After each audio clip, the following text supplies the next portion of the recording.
Hello, boys and girls. We are ready for our next 7 mindsets character trait. And this one is we are all connected. That is our trait for this month. And it has 4, each trait has 4 little subcategories underneath it. And when we talk about we are all connected somehow.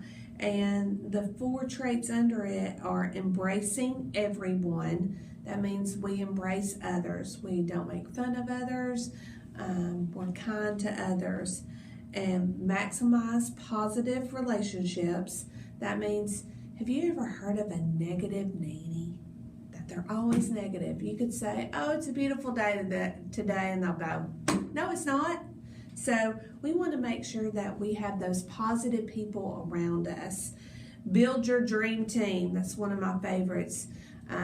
Look at your friends and build that dream team of people that you can go to when you need something, when you need advice, or when you need a pat on the back. Build your dream team of your friends. And then the last one is lead with value. And we all should do that. Lead with our values. We know our inner compass and what our values are. And we should always try to make the best choices we can for us. So we are connected is our mindset trait for this month. So I have a book for you today. It's called The Invisible Boy by Patrice Barton and Trudy Lockwood.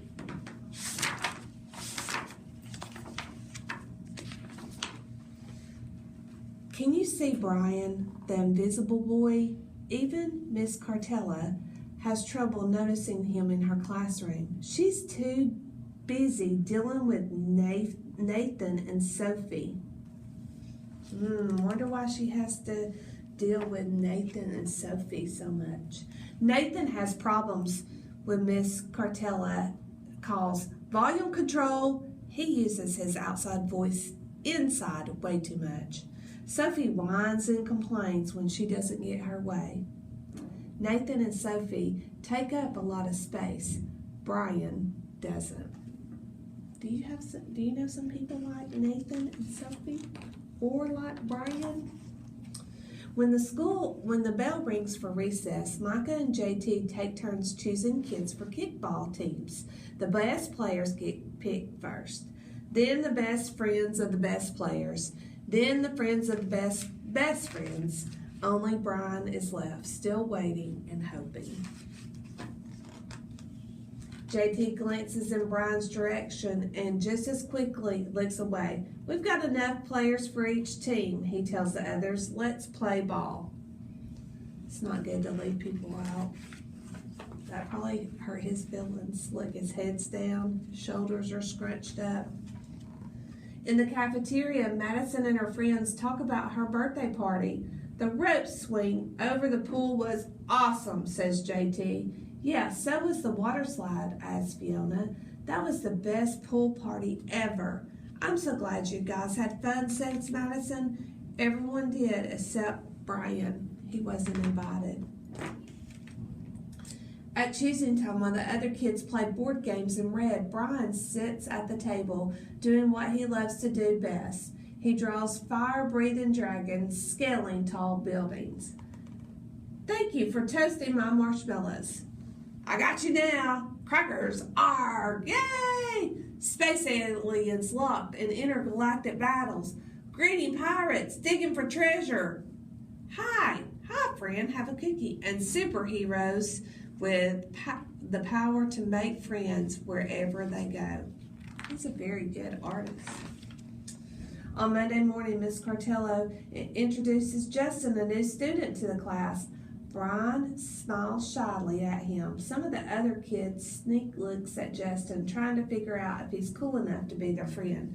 They haven't quite made up their minds yet. That's something that I know our Rockets don't do because we make friends with everyone, new student that comes in. At lunch, Madison and JT watch Justin eat with chopsticks. What's that? asks Madison as she points at Justin's food.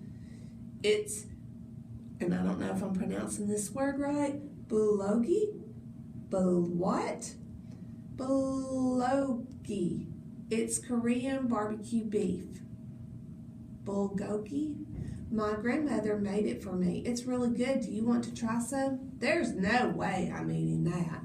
And the kids laugh. All of them, that is, except Brian. He sits there wondering which is worse, being laughed at or feeling invisible. The next day, when Justin goes to his cubby to pull out his backpack, he notices a piece of paper with his name on it.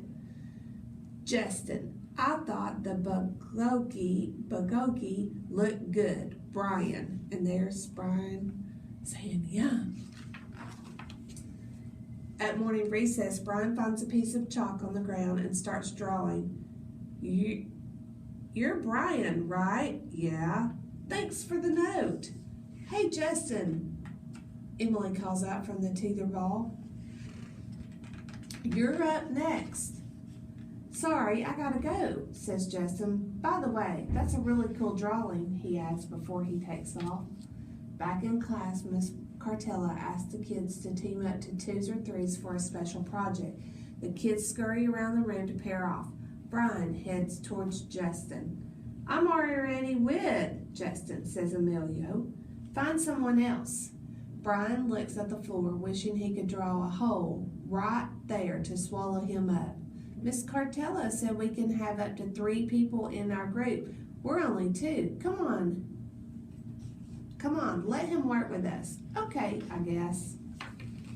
Miss Cartella gives the class directions for the project. Your assignment is to work together to write a story about what you see in the photograph. Use your imagination and have fun. Whoa, cool, says Emilio.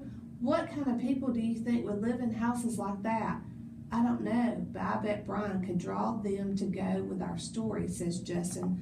Brian smiles as he takes out his lucky pen. Have you noticed something about Brian?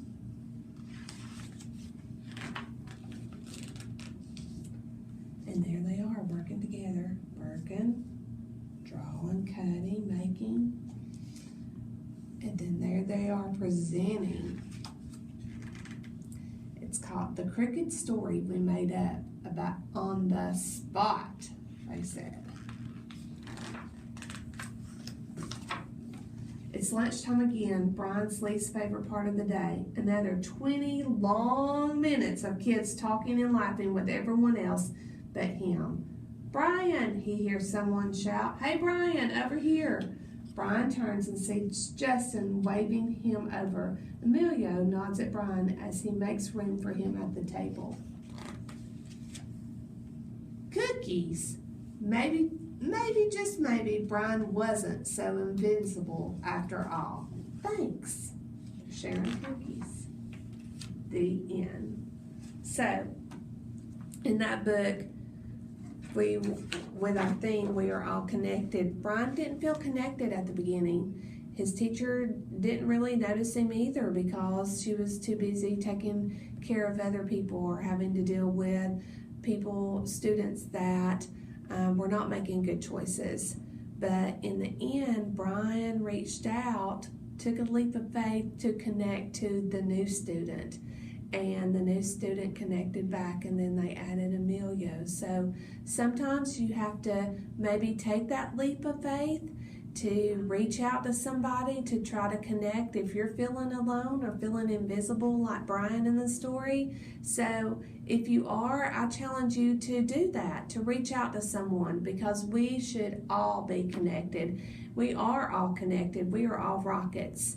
And so that is something majorly important and something that I'm proud of. So hope you enjoyed my book today, Rockets.